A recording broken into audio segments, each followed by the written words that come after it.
தேவனுடைய பிள்ளைகளே, நம்முடைய ஆண்டவருக்கு நாம் எல்லாரும் சேர்ந்து மகிமை செலுத்தி ஒரு பாடலை பாடப்போகிறோம்.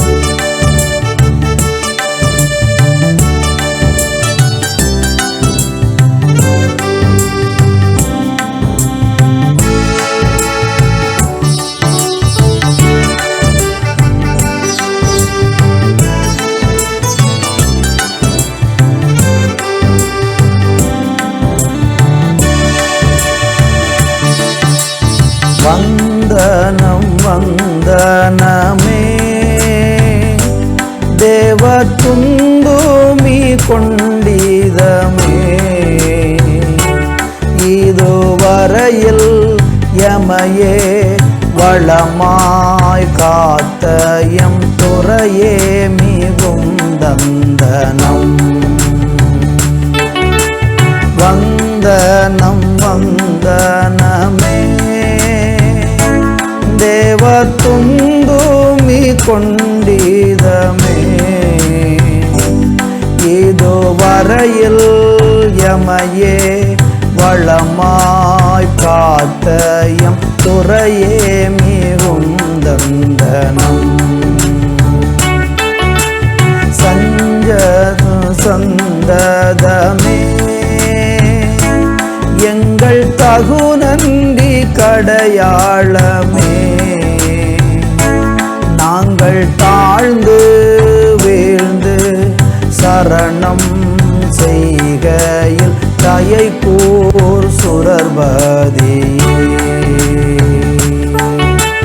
சந்தஞ்ச சந்ததமே எங்கள் தகுநன்றி கடையாளமே, நாங்கள் தாழ்ந்து வீழ்ந்து சரணம் செய்கையில் தயை கூர் சுரர்பதியே.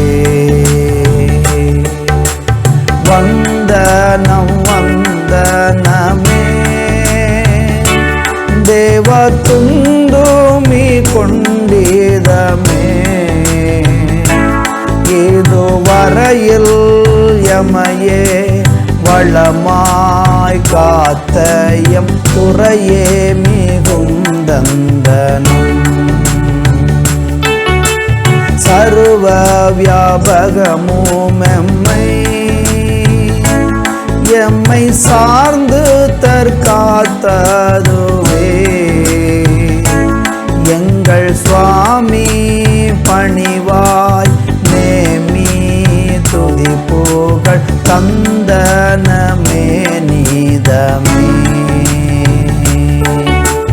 சர்வ வியாபகமுமே எம்மை சார்ந்து தற்காத்ததுவே,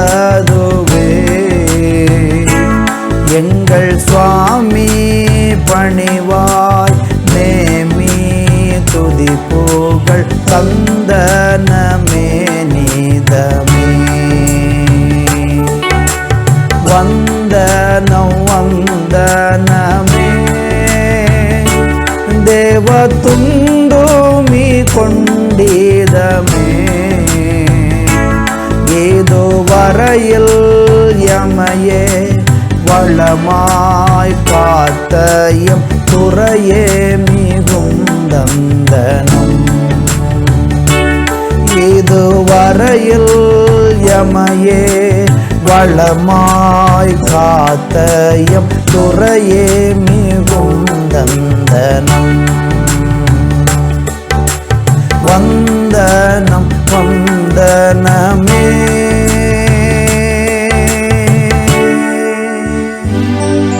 ஆண்டவரே ஆண்டவரே, உம்மை நாங்கள் உயர்த்தி, உம்மை நாங்கள் போற்றி, உம்மை நாங்கள் புகழ்ந்து இந்த இடத்திலே ஆராதிக்கிறோம், இந்த நாளிலே ஆராதிக்கிறோம்.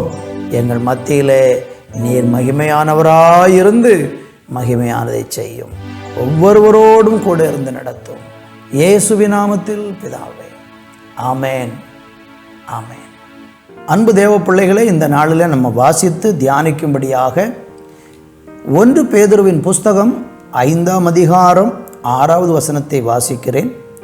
ஆகையால் ஏற்ற காலத்திலே தேவன் உங்களை உயர்த்தும்படிக்கு அவருடைய பலத்த கைகளுக்குள் அடங்கி இருங்கள்.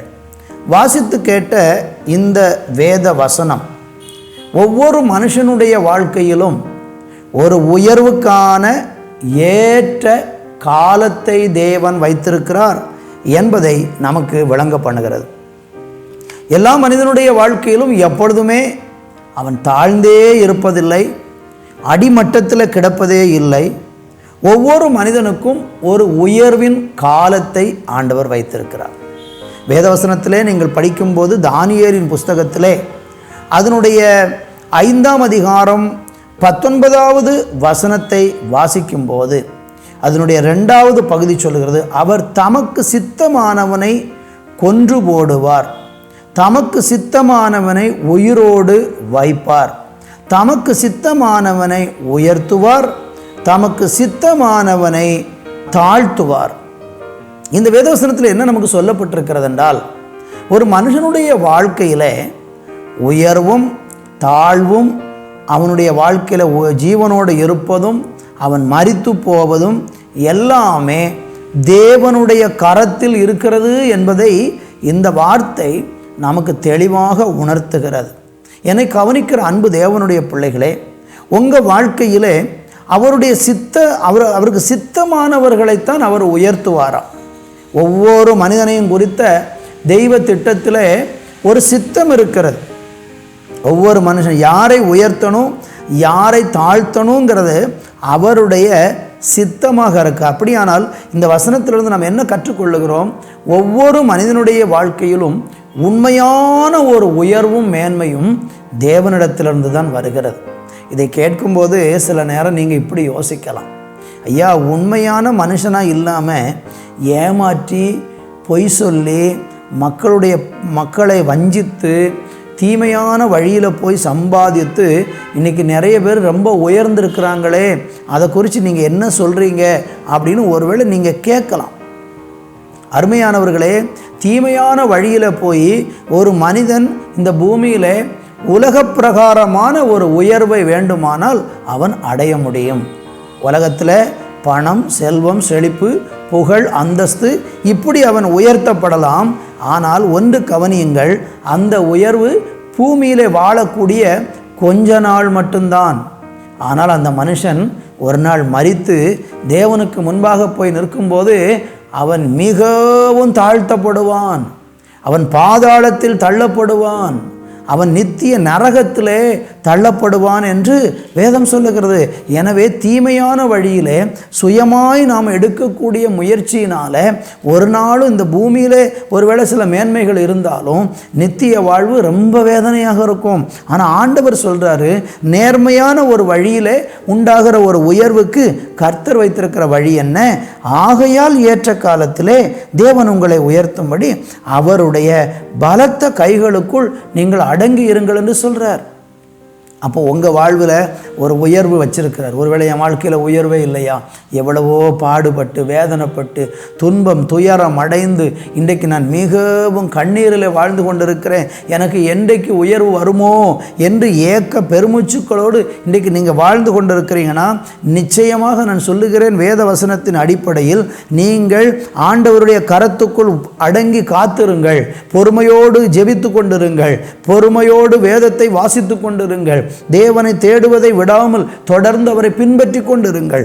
உங்களுக்கென்று ஒரு ஏற்ற காலத்தை தேவன் வைத்திருக்கிறார். அந்த ஏற்ற காலம் வரும்போது தேவன் உங்களை அழகாக உயர்த்துவார். எனவே நீங்கள் சோர்ந்து போக வேண்டிய அவசியமில்லை. உங்களுக்கு ஒரு உயர்வின் நாட்களை கர்த்தர் வைத்திருக்கிறார். அது அவருடைய கரத்தில் இருக்கிறது. அவர் அதை சித்தமானவனுக்கு செய்கிறார் என்றது போல அவர் ஏற்ற சமயத்தில் உங்கள் வாழ்க்கையில் அவருடைய சித்தத்தின்படியான ஒரு உயர்வை தருவார். அதற்கு முந்தி நீங்களாகவே போய் குறுக்கு வழியில் போய் நான் எல்லார மாதிரி நானும் ஆகணும்னு சொல்லி நீங்கள் ஏதாவது ஷார்ட்கட்டை பயன்படுத்தி போனீங்கன்னா அதன் மேலே தேவன் பிரியப்பட மாட்டார். அதனுடைய விளைவு மிகவும் பயங்கரமானதாக இருக்கும். எனவே இந்த நாட்களிலே ஆண்டவருடைய சமூகத்திலிருந்து வரக்கூடிய அந்த உண்மையான உயர்வு உங்களுக்கு கிடைக்க பெறுவதற்கு தேவ சமூகத்தில் இந்த நாட்களில் காத்திருங்கள். கர்த்தர் உங்களை ஆசீர்வதிப்பார். நல்ல தகப்பனே, உம்முடைய பாதத்தில் காத்திருந்து நாங்கள் தேவனிடத்திலிருந்து வருகிற உயர்வை பெற்றுக்கொள்ள இந்த நாளில் எங்களுக்கு உதவி செய்தருளும். இயேசுவின் நாமத்தில் பிதாவே, ஆமேன், ஆமேன்.